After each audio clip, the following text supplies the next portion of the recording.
Boa noite, irmãos. Sejam todos bem-vindos. Graça e paz do Senhor Jesus. Vamos abrir inicialmente na carta aos Hebreus.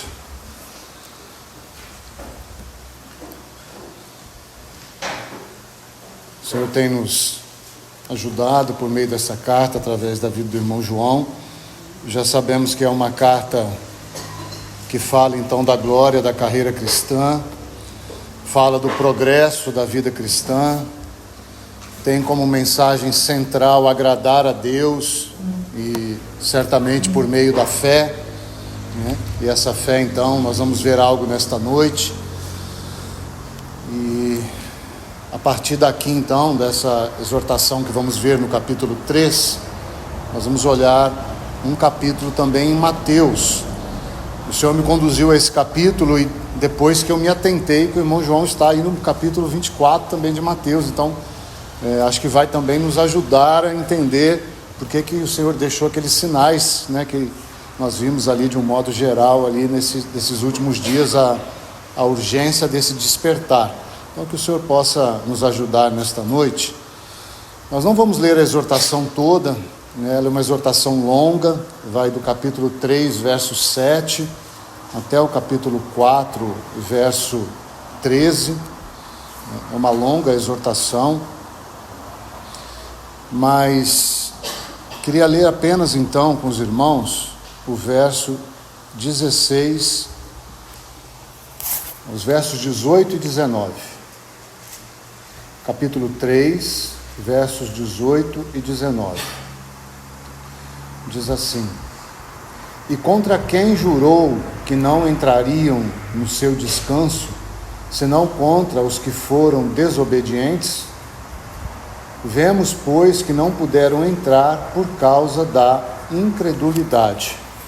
Então, já temos destacado essas duas relações, de que a desobediência, ela é como que um fruto da incredulidade.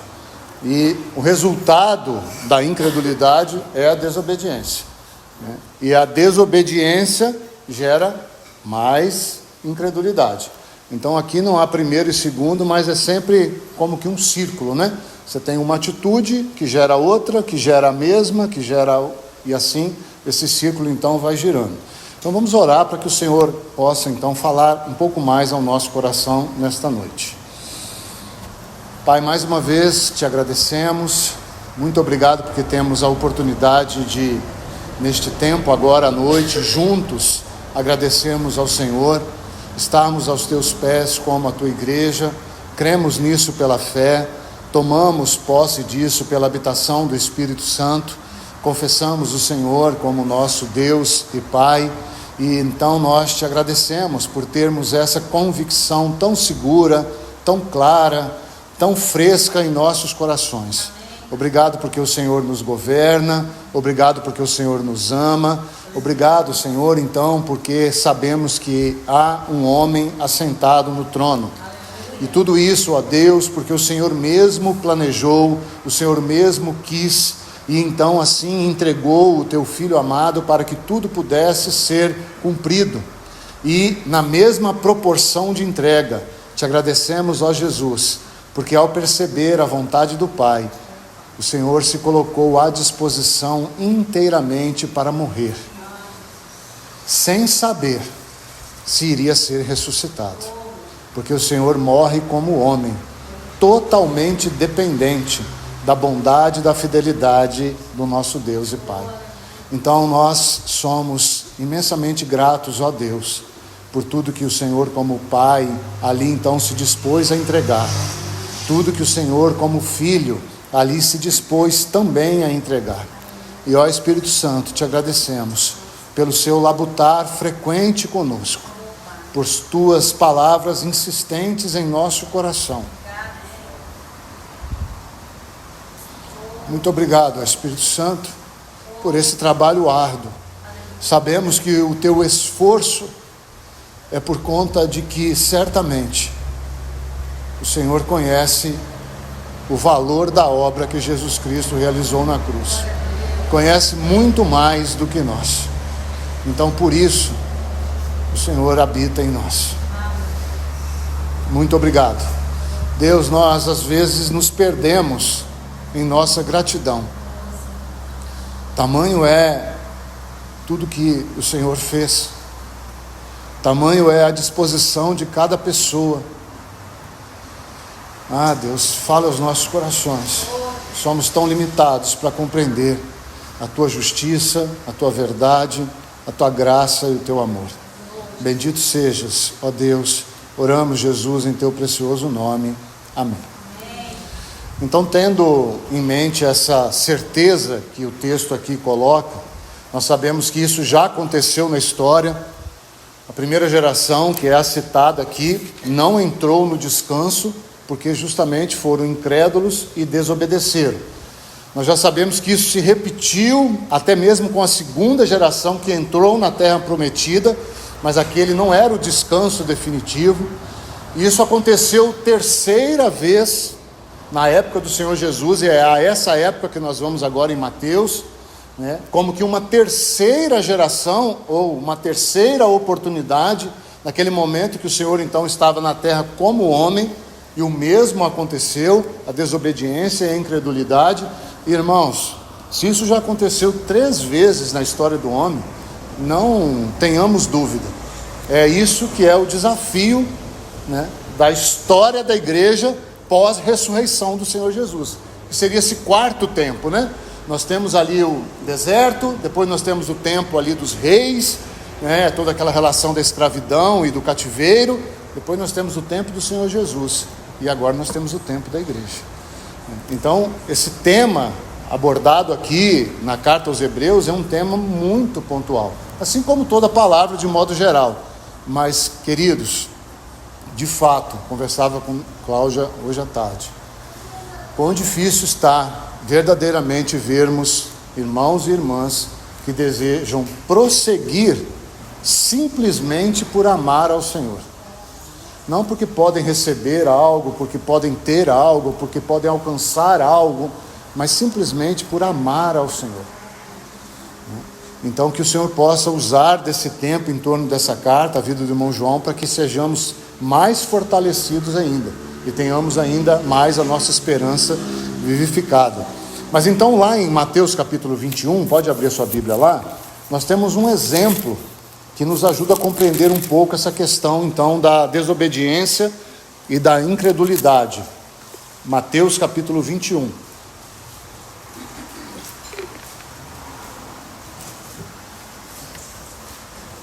Nós vamos ler aqui então a parábola dos 2 filhos. Está aí a partir do verso 28. Há uma versão que eu trouxe aqui, que ela tem alguns títulos que inspiram de uma forma diferente. Os irmãos sabem que esses títulos, né, aqui não são inspirados pelo Espírito Santo. Então, essa outra versão, que é uma compilação de vários eruditos, eles mudaram esses títulos, e me parece um pouco mais esclarecido esses títulos para a nossa compreensão. Então, nessa parábola que nós vamos ler aqui, na nossa versão que usamos aqui, é a parábola dos 2 filhos, nessa outra versão coloca a parábola do pai e dos 2 filhos. Achei muito interessante porque, se você perceber, nós vamos ver, né, os 2 filhos, eles têm uma relação aqui importante, mas me parece que o sujeito aqui desse desafio é o pai, é agradar ou não agradar o pai, assim como a parábola do filho pródigo. Os 2 ali, tanto o que sai quanto o que fica, são personagens importantes, mas quem está por trás da parábola do filho pródigo é o pai, o centro é o pai. Agradar ou não o pai, valorizar ou não o que o pai é e o que o pai pode dar. Então a palavra diz assim,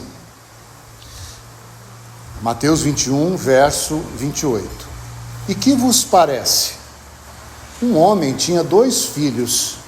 Chegando-se ao primeiro, disse: Filho, vai hoje trabalhar na vinha. Ele respondeu: Sim, senhor. Porém não foi. Dirigindo-se ao segundo, disse-lhe a mesma coisa, mas este respondeu: Não quero. Depois, arrependido foi. Qual dos 2 fez a vontade do pai? Disseram: o segundo. Declarou-lhes Jesus: Em verdade vos digo que publicano e meretrizes vos precedem no reino de Deus. Porque João veio a vós outros no caminho da justiça e não acreditastes nele, ao passo que publicanos e meretrizes creram.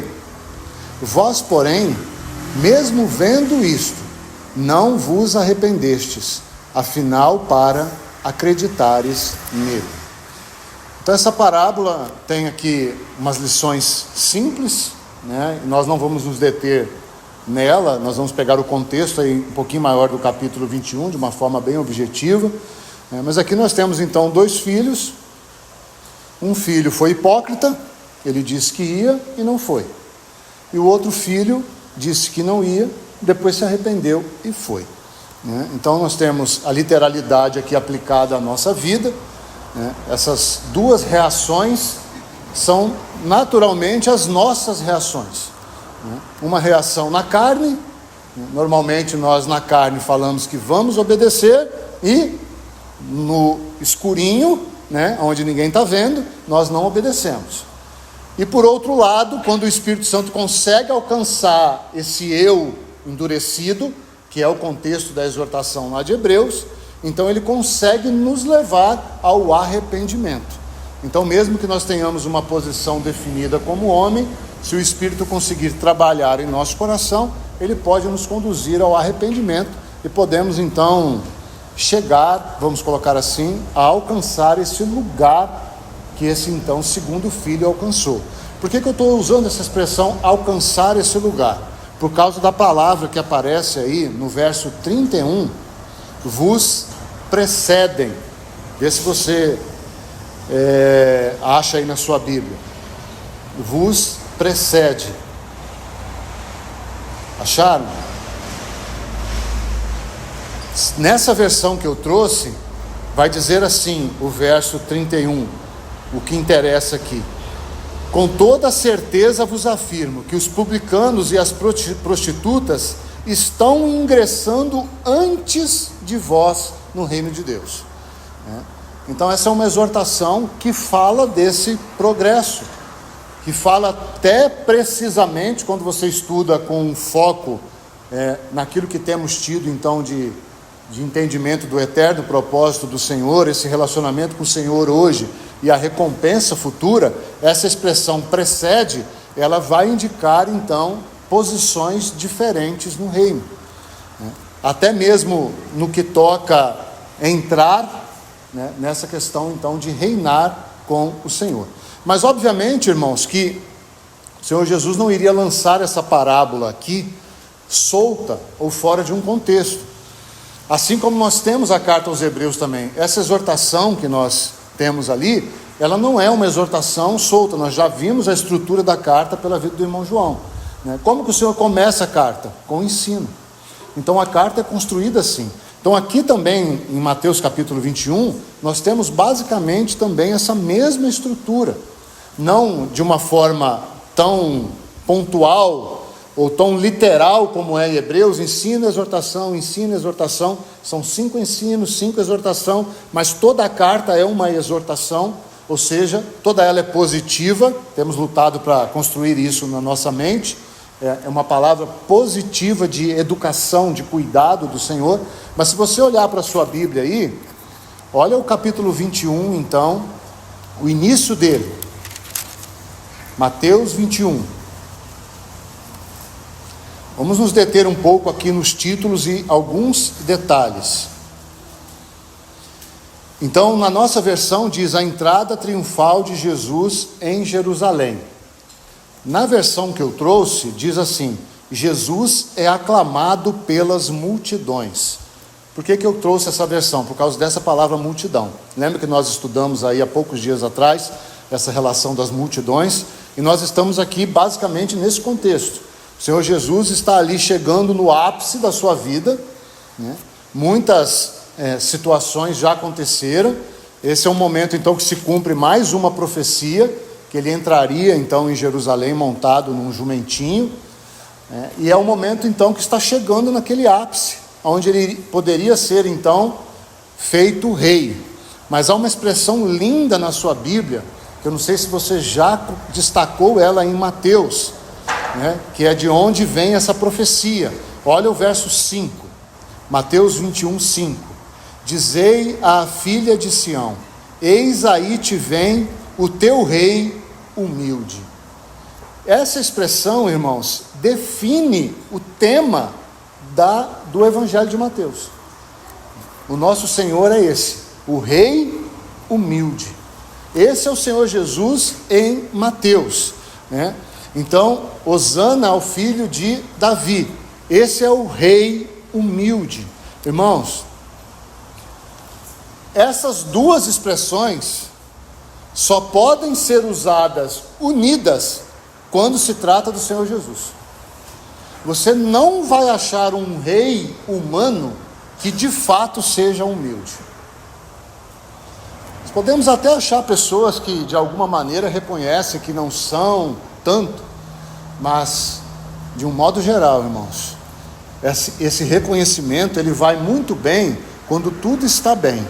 Agora, quando esse rei humano é desafiado e o seu reinado é posto em xeque, então nós vamos ver a humildade se transformando em a justiça própria. E por quê? Porque ele é o rei.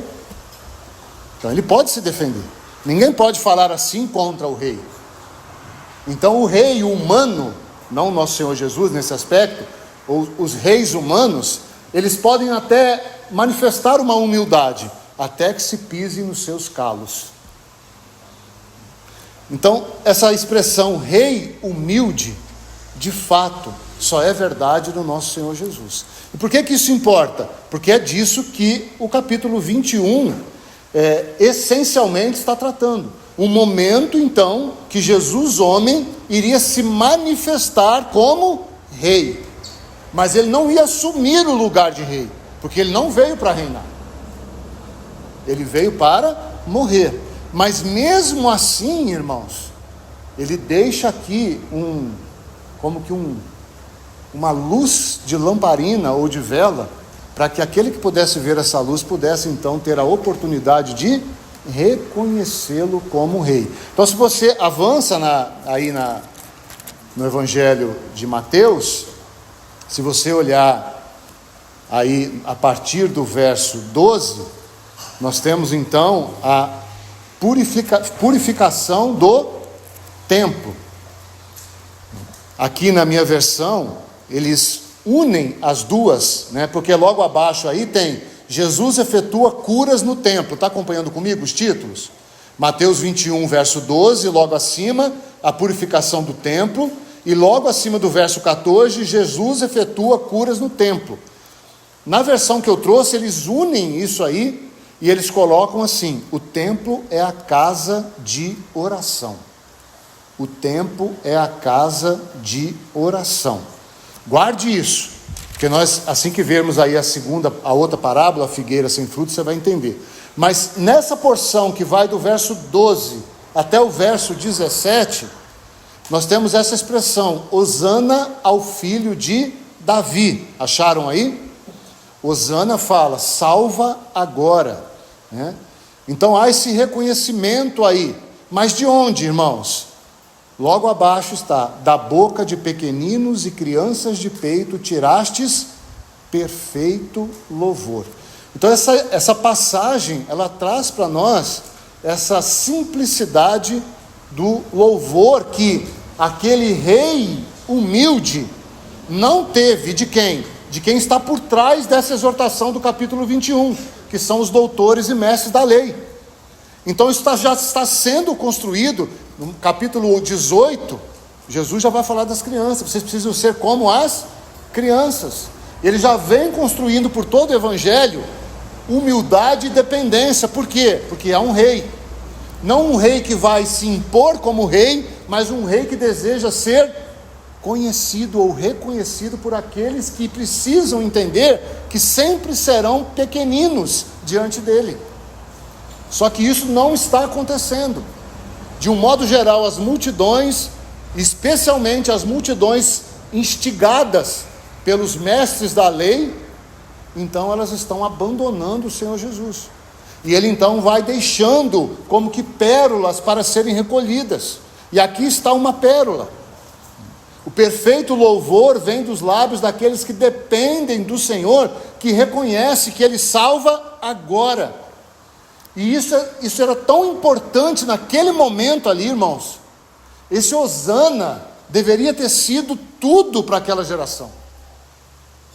Porque estava no meio deles aquele que de fato salvaria eles naquele momento. Lembra Hebreu 3? O dia que se chama hoje. 7:25, ele intercede e ele salva completamente. Então ele vai deixando essas pérolas até que nós cheguemos nessa relação dos filhos. Na outra parábola, que é a parábola aí logo em seguinte, a figueira sem fruto. Nessa versão que eu trouxe então, diz assim, a figueira que não deu fruto. Parece igual, mas não é.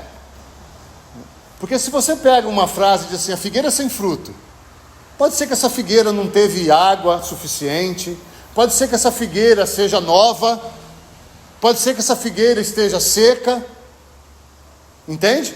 Não, é como se deixasse no ar se essa figueira poderia ou não dar frutos. Mas esse título daqui diz a figueira que não deu fruto. Ele está trazendo uma mensagem aí por trás, que é como se ela tivesse a oportunidade de dar fruto e não deu. E essa é a mensagem da parábola. Por que ela não deu?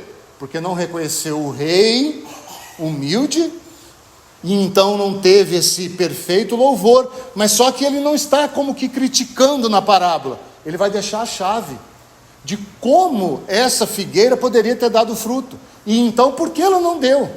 Quando você olha aqui então, olha o verso 21. Não vamos ler tudo para nós ganharmos tempo. Jesus, porém, lhes respondeu: em verdade vos digo que, se tiverdes fé e não duvidardes, não somente fareis o que foi feito à figueira, mas até mesmo se a este monte disserdes, ergue-te e lança-te no mar, tal sucederá. E tudo quanto pedirdes em oração, crendo, recebereis.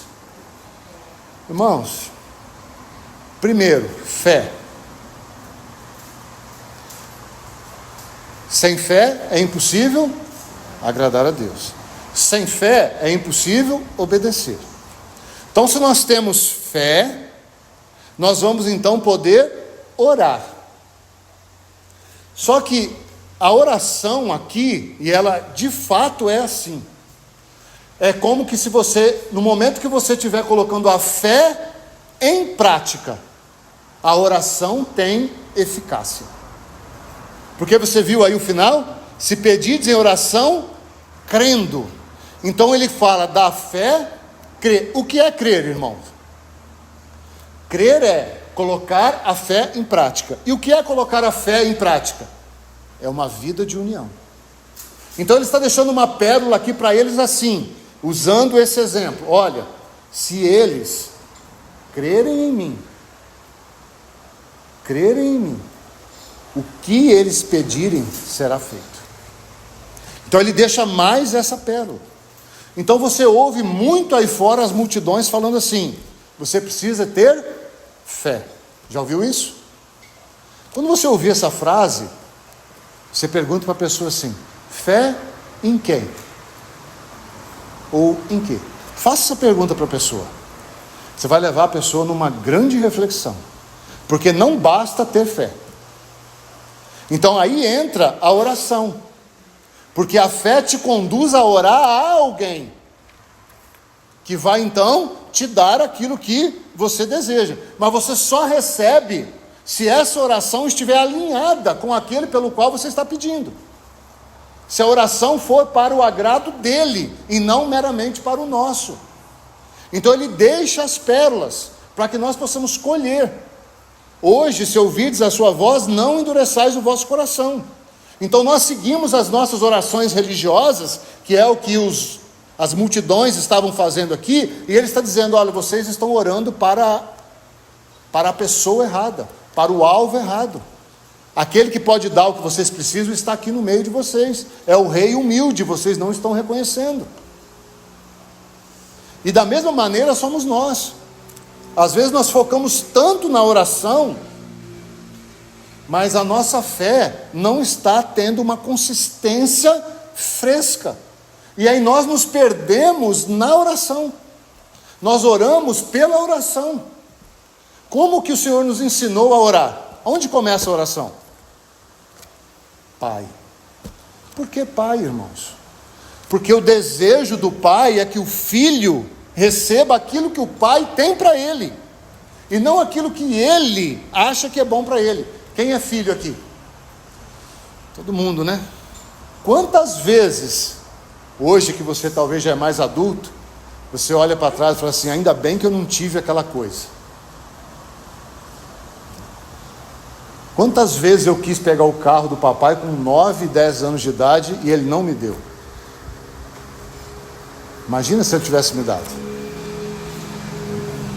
Então, irmãos, fé, oração e vida de união. A fé é a vida de união vivida. Então a fé não é um sentimento. A fé é um progresso de relacionamento, de conhecimento. E é justamente isso que não está acontecendo aqui. E aí então o Senhor segue para a outra parábola. Na versão que temos aqui, a autoridade de Jesus e o batismo de João. Achou aí acima do verso 23? Mas olha só o que diz essa versão minha aqui, o título: líderes religiosos duvidam de Jesus. Que título adverso, irmãos. Então você vê, está errado esse título aqui? Não está errado, mas a perspectiva pode ser, então, e aqui me entendo com muito cuidado, por isso que a gente fala sempre que os títulos não são inspirados, porque, irmãos, mesmo numa palavra como essa, não se esqueça, essa é uma palavra que foi traduzida por homens e foi escrita por homens. A palavra aqui, literal, entenderam? A tradução literal. E o título, mais vulnerável ainda, porque ele não é inspirado. Então não nos enganemos. O homem sempre vai tentar manipular as multidões. Se você pegar uma outra versão aí, que talvez nem seja protestante, você vai ver uma manipulação ainda maior para aquele lado religioso. Por que nós temos umas versões mais novas hoje? Observe os títulos dessas versões mais novas. Elas vão trabalhar para o liberalismo. Então, queridos, nós vamos dar ajuda do Senhor, porque de fato o que está acontecendo aqui, com mais exatidão nesse contexto, do capítulo 21, é o que descreve aqui: os líderes religiosos estão duvidando do Senhor Jesus, estão colocando o caráter dele em xeque, estão como que dizendo: quem é esse que pode dizer que é rei? Porque é isso que alguns do povo estavam aclamando quando ele entrou, e os líderes estão então se levantando contra. Então, quando nós olhamos para essa relação, nós vemos muito do que nós temos hoje. Quantos homens, irmãos, têm ofuscado literalmente a autoridade do Senhor Jesus em assembleias? Eu não vou dizer apagado, e nem até mesmo concorrido, porque não há nem concorrência, né?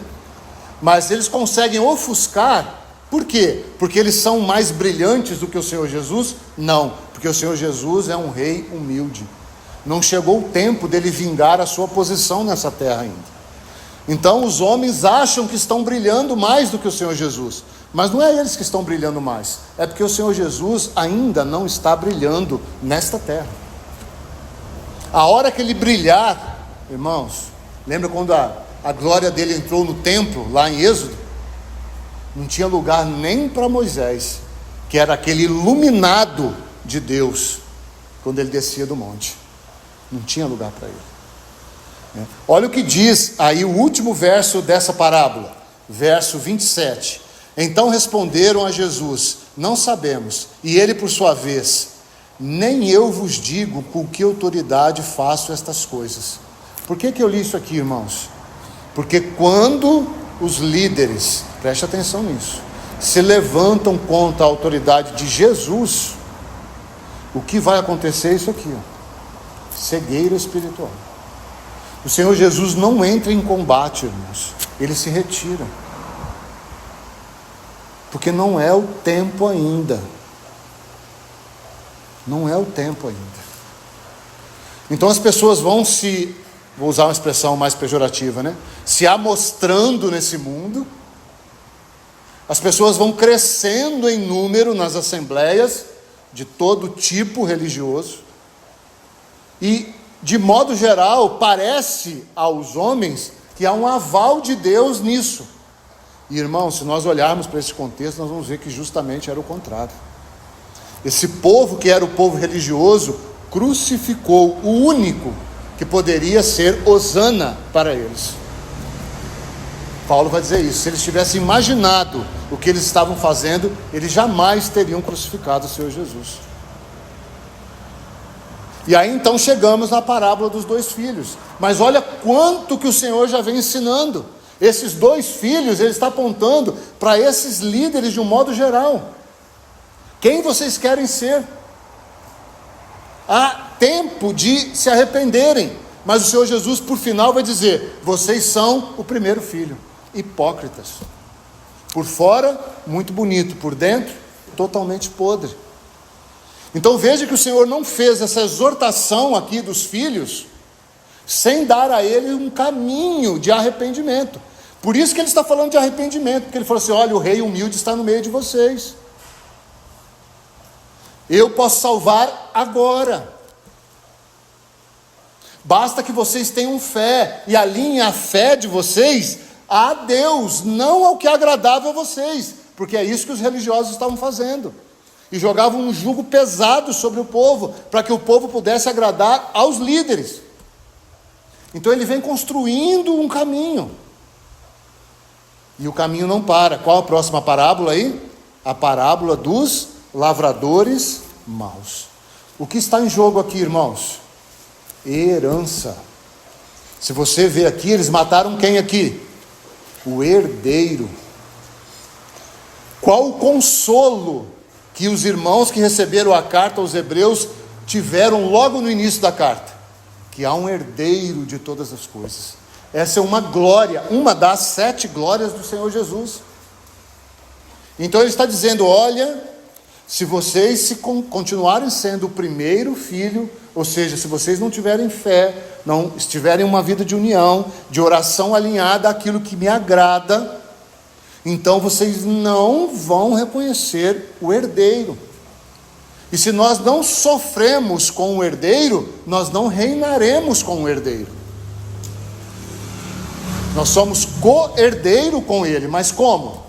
Se com ele sofrermos. Então veja uma construção bem evidente. Para a gente finalizar, né? Vai entrar no capítulo 22. Qual o próximo ensino aí? A parábola das bodas.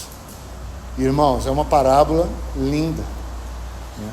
Se você ver, você vai observar, nós não vamos entrar em detalhes, que a vida natural acabou com a oportunidade dessa boda. Então que o Senhor possa nos ajudar ante a mesa dele. Há sempre um convite para nós, e esse convite passa pelo processo do arrependimento. Uma certeza nós temos: ele é hosana para nós hoje, ele salva hoje. Mas você pode dizer assim: mas eu já sou salvo. Amém por isso. Mas nunca se esqueça que o filisteu é o último inimigo a ser vencido. E o filisteu fala do nosso eu, quando nós estudamos lá aqueles cativeiros. Então, nunca se esqueça, né, que o nosso eu, ele está aí. Ele é como que carruagens de ferro, né? Aquela luta travada, e só muitos anos depois eles foram então abatidos finalmente por Davi. Então, mesmo sendo filhos, nós podemos perder o descanso. Esse é o que o irmão João está trabalhando ali na carta aos Hebreus. Na verdade, ele já passou por isso. Mas há um trono ainda de graça do qual ele ministrou para nós. Mas para que nós nos acheguemos a esse trono e acharmos misericórdia e graça, nós precisamos reconhecer que há um rei humilde que necessita, entre aspas, de crianças, né, de dependentes, e não de pessoas que já se acham prontas, né, talvez até mais santas do que o próprio Senhor. Então ajude-nos a nós todos, o Senhor, para que sejamos sempre então essas crianças em suas mãos. Vamos orar. Pai, mais uma vez te agradecemos. Senhor, quanto mais sabedoria o ser humano alcança, Senhor, parece que isso nos leva para mais longe do Senhor. Então nós suplicamos, Pai, que tudo aquilo que rouba de nós o próprio Senhor, que seja afastado de nós, Pai. Ajude-nos nas nossas debilidades. Nós te bendizemos porque quando olhamos a mesa posta e o convite de cearmos o próprio Senhor, Pai, quão bem-aventurados nós somos, quão agradecidos ficamos, Senhor.